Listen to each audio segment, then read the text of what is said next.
the worst numbers for any president at this point in office since polling began. Trump is the only president since Harry Truman whose first-year approval rating is underwater. Every other president has had positive numbers.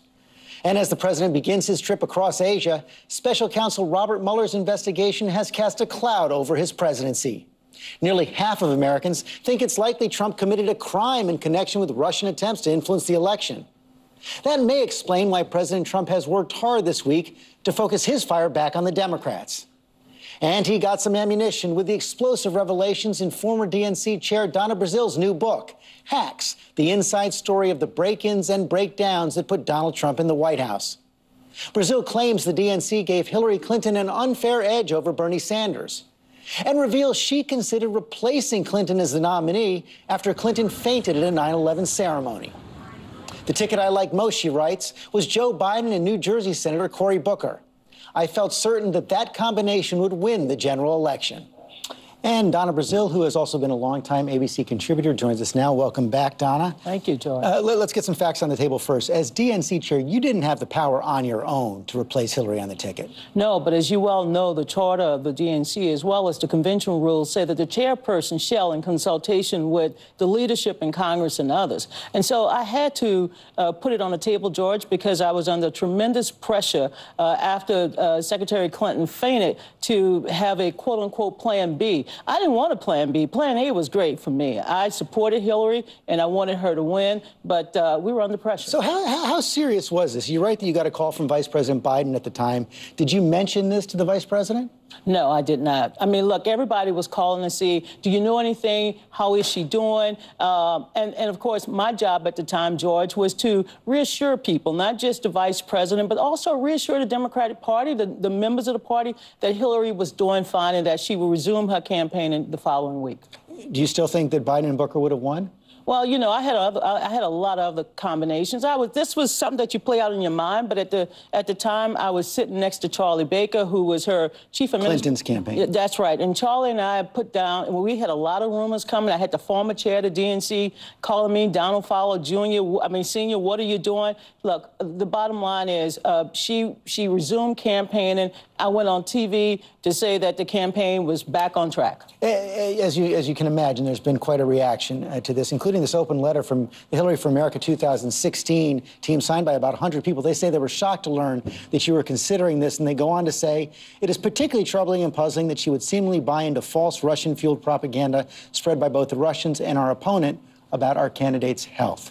Well, George, at the time, like I said, I talked with Charlie Baker, but as it relates to that... Did you mention this idea to him? No, I kept my own counsel. I'm the chair of the party, George, and I decided I wanted to be up front with someone inside the campaign, and Charlie was there sitting across from me. But let me just address what my former colleagues... I wasn't a staff person. I did not work for the Hillary Clinton campaign. I was not on their daily strategy calls. I had nothing to do with their data analytics. I was the chair of the Democratic National Committee. I was concerned about the entire party, not just the presidential, but the senatorial, congressional, and all of the other From the sound of it, it sounds like you had a pretty dysfunctional relationship with the high command in Hillary's campaign. You even talk about telling them at some point, I'm not Patsy the slave. Oh, George, let me tell you something. I could not control the purse string of the Democratic Party, and I had to figure out what was going on within the party, that the chair of the party, and remember, I wasn't just the chair, I'm also a vice chair. I was an officer for 8 years. 8 years under President Obama. I knew what was going on within the party. I become chair and I'm trying to write a check for something. I raised the money and they're like, you got to get signed off from Brooklyn. I said, Brooklyn? This wasn't a standard joint fundraising agreement. They had a separate memorandum of understanding, and I needed to break that. But in order to break it, I would cause a great commotion. So, yeah, I'm not Patsy the slave because I got sick and tired of people telling me how to spend money when all I was trying to do, I wasn't getting a salary. I was basically volunteering my time. And what I was trying to do, George, was to increase the level of enthusiasm and passion for Hillary Clinton and the rest of the ticket all across the country. They also take exception to your description of the campaign right now as an antiseptic, sterile campaign inside the headquarters. A lot of people saying that is not the campaign they knew. Well, you know what? They should take a page from Hillary's book, take a look inside. take a look inside of what they did last year, and then they should write their own book. Hillary wrote a book which I enjoyed reading. It was part memoir. It was a history book. I love reading her book. If they don't like my book, don't buy it. But let me just say this. I have every right as a former chair of the party. Next year, I will celebrate almost 50 years in American politics. The Democratic Party is 170 years old. I get that, but how do you respond? It's not just the Clinton campaign. You know, there's a lot of traffic on Twitter right now. I've gotten emails from Democrats, passionate Democrats, who say they feel betrayed by all this. Any regrets? Do I regret taking on a job the second time in my life as chair of the party, cleaning up everybody's mess, taking all of the income in, being unable to spend funds that I raised? Do I regret being on the road 100% of the time, being hacked by the Russians, being harassed, getting death threats? Do I regret any of that? George, this was worse than Hurricane Katrina in terms of the emotional toll. But do I regret standing up for what's right, helping Hillary Clinton, helping the Democratic Party? And let me just say this, as somebody who went through the hacking experience, being able to tell the truth about what happened with the Russians, the attack on our government, do I regret any of that? No, I wish I could have done more, George. But do you think this helps for the book to come out? Well, George, I mean, this is a lesson of 2016. If I released it next year, they would say, Donna, you're impacting on 2018. If I release it the following, Donna, you're impacting. George, for those who are telling me to shut up, they told Hillary that a couple of months ago. You know what I tell them? Go to hell. I'm going to tell my story. I want to tell my story, George, because this is a story of a young girl who started in American politics at the age of 9, who continues to fight each and every week of her life. I went down to Virginia last week to kick off the canvassing campaign. Nobody paid me to do that. Nobody, I'm not on a payroll, George. I care about my country. I care about our democracy. And I say go to hell because why am I supposed to be the only person that is unable to tell my story? Now, I've heard a lot of people tell me various things as well, but here's what they don't know. They don't know what it was like to be over at the DNC during this hacking. They don't know what it's like to bury a child. I did, Seth Rich. They don't know what it's like to protect the staff from further harassment. They don't know what it's like because the high command of Brooklyn, the people who were making the decisions, even for the DNC, they didn't come and work with us. They told us to shut up and basically let them win the election. And when we tried to intervene, we had to spend money we raised to try to help them win. And that was my job as chair of the party. Pretty clear you have no regrets at all right there. You just mentioned Seth Rich, who, of course, was killed during the campaign. Did you feel under threat? Every day, especially when Donald Trump, when Donald Trump would go out there and tweet. You know, look, I've worked on campaigns all my adult life. I've been called some of the worst things in America. But when Donald Trump would go out there and attack me, the threats were just unbearable. My house right now I got every different kind of security device. I had to get my home swept. I had to get the DNC swept twice. It was horrible. As you know, he's tweeting again based on your book. Just the other day, he put out the real story on collusion is in Donna B's new book. Crooked Hillary bought the DNC and then stole the Democratic primary from crazy Bernie. Well, Donald Trump likes to distract. I mean, what Donald Trump should be focusing on right now is protecting our country from being hacked again. He should be working with Congress to ensure that the American people will feel confident that we are going to have a good election season in 2017, 2018. Donald Trump loves to distract us and divide us. I'm not playing this game. He wants an investigation in the Department of Justice. Well, I think he needs to look in his own house before he tries to clean up someone else's house. Do you think this joint fundraising agreement was anything illegal at all?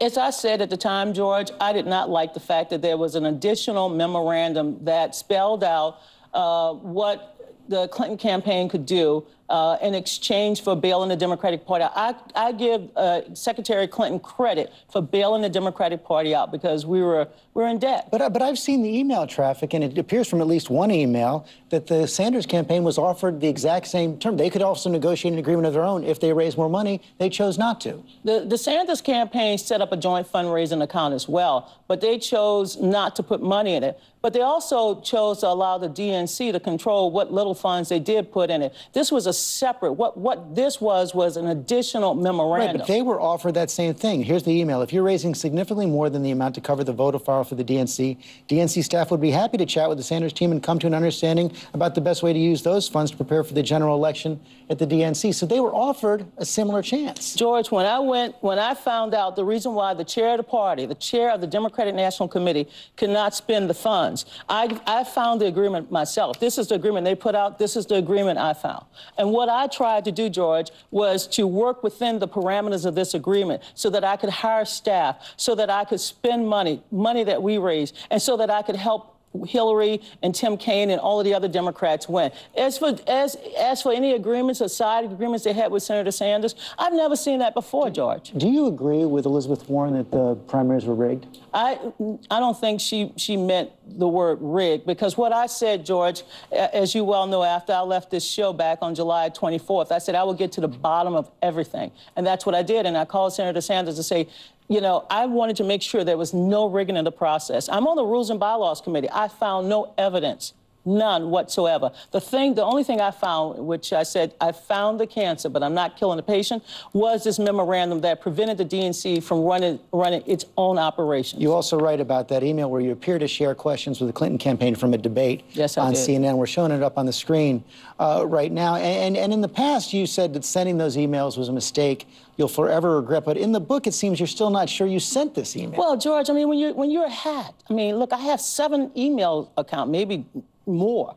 When you're hacked and you don't know, I'm the only person in America that had to go and look and say, okay, where is it? Where is it? I knew I'd sent emails, of course, George. So you're not denying that you sent this email? George, I'm not. First of all, I said straight up, I said, look, if this was sent, I know why I sent it. I apologize. I spent the entire month of August apologizing for the leaked, hacked emails, which is a crime. And so far, no one has been charged with the crime. But I've apologized. I said, I'm sorry. But here's what I also said in the book that I thought was very helpful to the reader, and that is to tell people during this time when we were under pressure to add more debates to the schedule, I went out to get more debates. Well, CNN was the beneficiary of those debates, but I wanted more diversity. I wanted more diverse voices. And yes, I wanted issues that people cared about. People were, as you recall, Black Lives Matter. They were marching in the streets. They wanted us to address criminal justice reform. And yes, when CNN agreed to go to Flint, Michigan, we wanted to have a conversation about the water crisis. All of that's in the memo. All of that's in the book. Did you ever share questions with the Sanders campaign? Let me tell you something, George, and I also have in a book that even on occasions when I knew the topics on ABC, I even talked to the Republicans about what the topics would be. I shared with everybody because, you know what, I wanted the best information possible. The second thing is I didn't want the candidates shocked by the nature of the questions. For the first time, we were going to go beyond, you know, talking about the usual issues that animate Democratic primaries, and we were going to talk about issues that concern Black Lives Matter. You have some tough words for the leaders of your party in here in the book as well. And here's what you write. We've had 3 Democratic parties, the party of Barack Obama, the party of Hillary Clinton, and the weak little vestige of a party led by Debbie that was doing a very poor job getting people who are not president elected. These 3 titanic egos, Barack, Hillary, and Debbie, have stripped the party to a shell for their own purposes. Well, over 1,000 state legislative seats. And by the way, I take responsibility too, George. I'm a Democrat. We've lost thousands of state legislative seats. We've lost gubernatorial seats. But we have an opportunity on Tuesday in New Jersey and Virginia to fight back, to regain some of the lost ground over the last 10 years. And that's what I'm hoping will happen. Every voter should know out there that their vote counts. Their voice must be heard. I encourage them to get out and vote next week in Virginia and New Jersey, and later on in Alabama, where I'll be in Alabama by the end of the month. It's important that everybody votes. Yes, I take a hard hit at people within the party because I love my party, I love my country, and I'm going to continue to fight for it. Continue to fight for it, and are you confident now that the Democratic Party can be fixed, and what's the most important thing it needs to do? Well, first of all, I am very confident that Tom Perez is leading in the right direction. We have a unity commission that is going to examine all of the things I raised about the primary contest and the caucus system. We have Keith Ellison and others who are energizing the grassroots. The party is making a substantial investment in the states. And George, one of the things that bothered me especially in the Patch of the Slave chapter, I got some controversial chapters, I understand, but anybody Anybody from Louisiana know that I'm gonna put some hot sauce on every page, and if it's not dripping with something that's hot and spicy, it's not me. But George, what I'm most confident of is that we now have a party that is invested in all 50 states. You know, imagine you're the chair of the party. I'm from Louisiana. I am from the South, and I cannot get one poster outside of Florida, Virginia, and North Carolina to go home to Louisiana or Mississippi or Alabama. I can't send any resources to those states. I'm the chair of the party. And by the way, I didn't ask to be chair, George. When I left that show, when I left your show on July 24th, I thought I was getting ready to go out and have a nice brunch. Instead, I was called to say, Donna, we need you to step up again. And I did. It has been some year. Donna Brazile, thanks very much. It's always a pleasure, George. When we come back,